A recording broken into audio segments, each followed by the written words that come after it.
Com a palavra o senador Marcos Rogério.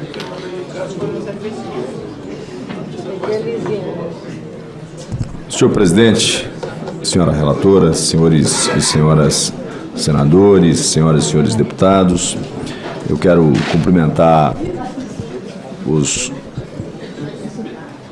delegado, doutor Leonardo, e também os peritos que aqui comparecem, doutor Renato e o doutor Valdir. Marcar o tempo, senador Marcos Rogério. Desde logo, cumprimentá-los pelo trabalho primoroso que realizaram à frente dessa investigação, e deve ser por todos nós reconhecido esse trabalho. Fazer um registro de agradecimento também ao senador Marcos Duval, que me fez o convite para estar nessa CPI e aqui cumprir a tarefa de auxiliar nesse processo de investigação, de esclarecimento. Ele que se afasta do mandato de senador da República para tratar da sua saúde. Desejo a ele uma restauração plena para que volte em plenas condições para desempenhar o seu mandato de senador da República. Eu queria, senhor presidente, antes de fazer algumas breves perguntas, questionamentos às testemunhas, porque muito já foi falado aqui, praticamente esgotadas muitas dúvidas, mas eu queria fazer aqui algumas ponderações. Dentre os muitos princípios que regem o direito penal está o da individualização da conduta. Não basta imaginar que alguém tenha contribuído para um determinado ato ilícito sem provar que tenha havido efetiva e consciente participação. Os fatos criminosos imputados a alguém precisam ser individualizados com a precisa indicação das ações ilegais. No caso dos episódios do dia 8 de janeiro, de invasão e depredação das sedes dos três poderes, somente podem ser responsabilizados os que praticaram efetivamente tais atos, os que contribuíram direta e conscientemente para a prática. Estar acampado até no próprio dia 8 de janeiro, participar das manifestações pelas ruas de Brasília naquela data ou em qualquer outro ato pacífico, diverso da invasão do Planalto, do Congresso Nacional, das casas do Congresso Nacional e do Supremo Tribunal Federal, não é fato típico penal, não é crime. A ideia de qualquer fato antecedente que, pela lógica fática e temporal, esteja ligada a um crime, torna infindável o processo de responsabilização penal. Seria como responsabilizar um taxista por haver transportado um cliente qualquer até um banco e, dentro da instituição financeira, este cliente, que na verdade era um assaltante, anuncia a prática de um assalto. Se esse tipo de ilação puder ser feita, até quem levou comida ou água mineral para o acampamento montado em Brasília, em qualquer tempo, ou quem simplesmente alugou um ônibus para a viagem dos manifestantes, seja responsável pelos atos violentos do dia 8 de janeiro. Quem vendeu camisetas, bandeiras do Brasil para os manifestantes, quem abasteceu seus veículos, as operadoras de telefonia celular que permitiram que eles se comunicassem no dia 8 de janeiro e até divulgassem os atos de invasão, não há tipicidade, inexiste fato típico e, consequentemente, não há crime. É preciso estabelecer com clareza a individualização de condutas e determinar o enquadramento penal. Engana-se quem pensa que a minha atuação no âmbito dessa CPI vai ser no sentido de garantir blindagem a quem quer que seja. Meu intuito aqui é investigar, é esclarecer os fatos, é apresentar a verdade, esteja ela onde estiver. Mas narrativas não combinam.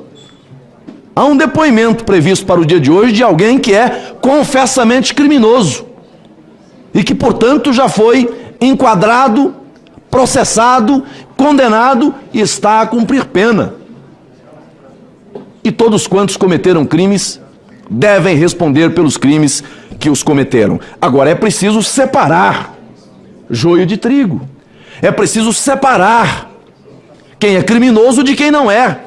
Não se pode colocar na vala comum todos, porque nem todos são iguais. Muitos daqueles que foram constrangidos com prisões não são criminosos. São pessoas decentes, pessoas de família, pessoas que acreditam no Brasil e que lutavam por um ideal. E pelo fato de estar numa manifestação pacífica, não os torna criminosos. É a Constituição Federal que garante esse direito. Então nós precisamos estabelecer aqui diferenças entre quem cometeu crime e quem não cometeu. Quem invadiu as casas do Congresso, STF, Planalto, depredou, quebrou, é criminoso, não vai ter meu apoio, não vai ter minha defesa, não espere de mim defesa, não o faço, não vim para defendê-los. Agora, é preciso estabelecer conexão direta com os fatos e com a verdade. Então, essa investigação evoluiu, houve identificação de autores e, pelo que vi até agora, individualização das condutas, denúncia oferecida e condenação proferida.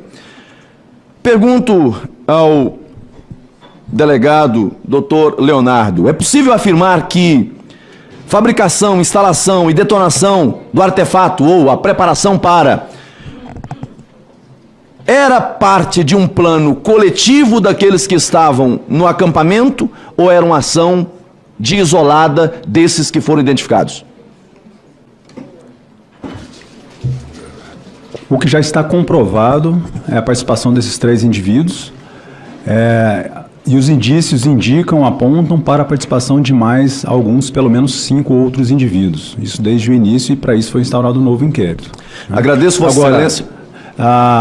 De acordo com os depoimentos dos presos, dos 2 presos, é que isso vinha sendo falado e articulado há alguns dias antes do dia 24. Vou repetir a pergunta. É possível afirmar que quem estava no QG tinha conhecimento do plano de ataque à bomba, participou dele, direto ou indiretamente, ou isso é fruto de uma combinação desses envolvidos que a polícia já identificou?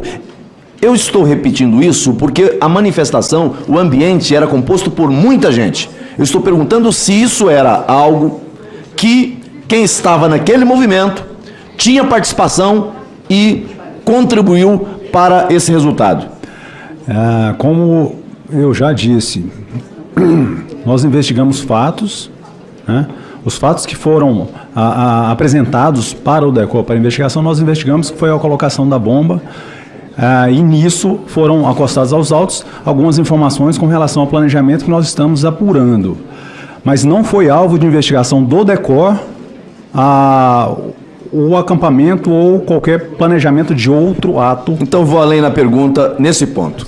Quantas pessoas foram ouvidas nesta investigação, sendo elas daquelas que estavam no acampamento?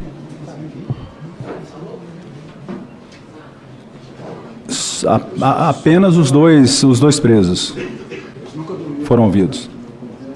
Apenas os 2 presos? Sim, nessa primeira investigação. Então, o que tem aqui é apenas a versão desse cidadão condenado. Com relação à oitiva, sim.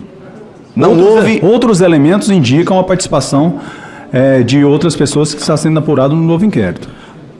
Como eu disse, pelo menos 5 pessoas. Há algum indiciado a mais dos que estavam no acampamento em razão até o momento desse não. ato? Até porque aquele primeiro do inquérito foi concluído.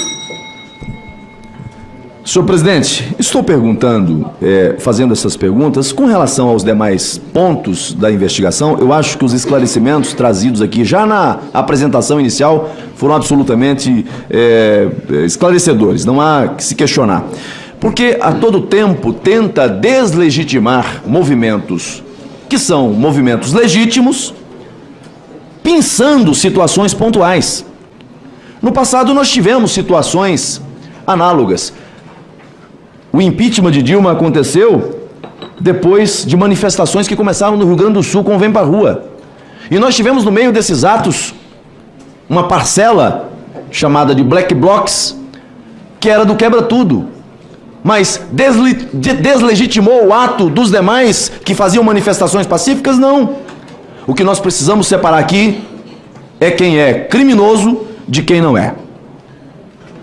Gostaria de deixar claro que as opiniões e informações apresentadas aqui são de responsabilidade exclusiva de seus autores. Como criador deste conteúdo, não me responsabilizo por consequências. Pesquise e busque orientação profissional antes de decisões significativas.